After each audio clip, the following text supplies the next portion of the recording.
एक माँ बेटे थे और बेटे की पत्नी थी। बेटा अपनी माँ का बड़ा भक्त था। वह अपनी माँ की खूब सेवा करता था। बहू अपनी सास को देखकर उतना ही जलती थी। कार्तिक का महीना आया।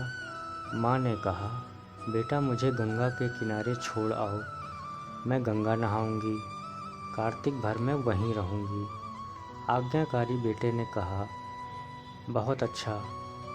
वह बाजार जाकर मेवा वगैरह ले आया और बहू से बोला, अम्मा उपवास करेंगी, ढेर सारे लड्डू बना दो।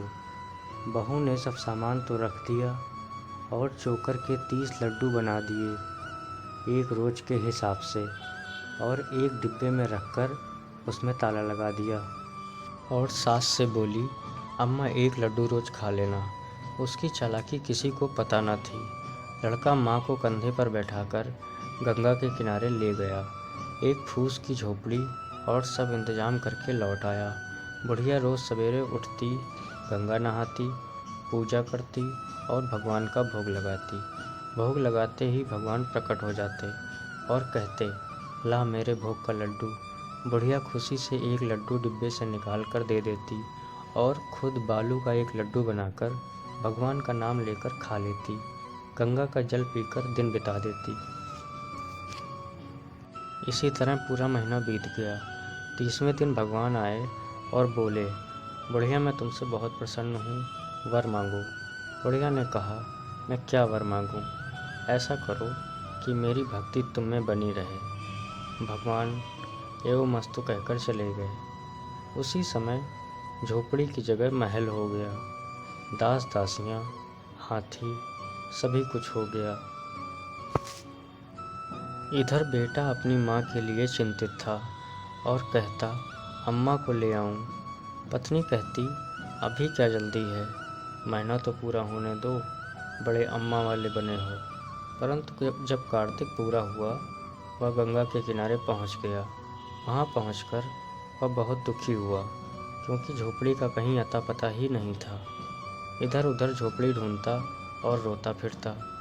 फिर एक पंडे ने बताया कि बुढ़िया पर तो भगवान प्रसन्न हो गए हैं, वह महल तुम्हारी माँ का ही है। बेटा झपट कर महल में घुस गया और प्रेम से माँ से मिला और बड़े आदर के साथ माँ को घर लिवा लाया। माँ ने कहा, मैं ब्रह्मभोज करूँगी। बेटे ने कहा, माँ अवश्य करो। बहू ने बड़ी बाधा डाली, पर हो ही गया। बुढ़िया बड़ी भक्ति से भगवान का भजन करने लगी। दूसरे साल कार्तिक आने के पहले से ही बहू रट लगाने लगी कि मेरी माँ को भी गंगा नहला दो। वह बोला, कार्तिक तो आने दो, तुम्हारी माँ को भी नहला देंगे। कार्तिक आया। बेटा जैसे अपनी माँ के लिए सामान लाया था, फिर से ले आया। स्त्री ने अपनी माँ के लिए खूब घी व मेवा के लड्डू बनाए और डिब्बे में रखकर माँ को चाबी दे दी। दामाद अपनी सास को कंधे पर बैठाकर एक झोपड़ी में गंगा के किनारे छोड़ आया। सास रोज़ सुबह उठकर बिना हाथ मुँह धोए 2-4 लड्डू का कलेवा करती, तब दूसरा काम करती। भगवान लड्डू मांगने के लिए आए तो कहती, भाग यहाँ से, बिटिया ने मेरे लिए लड्डू बनाए हैं या तेरे लिए। 30 दिन बाद फिर भगवान आए और कहा, बुढ़िया वर मांगो। बूढ़ी ने कहा, जैसा हमारी समधिन को दिया है वैसा ही हमें भी दो। भगवान ने कहा, तेरे कर्म भी वैसे हैं क्या? भगवान ने उसकी नाक काटकर सुअरिया बना दिया। अब वह सों सों करती हुई गंगा के किनारे घूमा करती। इधर कार्तिक के पहले से ही उसकी पत्नी कहती, मेरी माँ को ले आओ। कार्तिक का महीना पूरा हुआ और वह गंगा किनारे पहुँचा और सास को ढूंढने लगा। उसे सास कहीं दिखाई न दी। उसने पंडों से पूछा। एक पंडे ने उधर से आती हुई सुअरिया की ओर इशारा किया और कहा, यह है तुम्हारी सास, जैसा कर्म किया है वैसा ही फल पाया है। दामाद अपनी सुअरिया सास को लेकर घर लौट आया।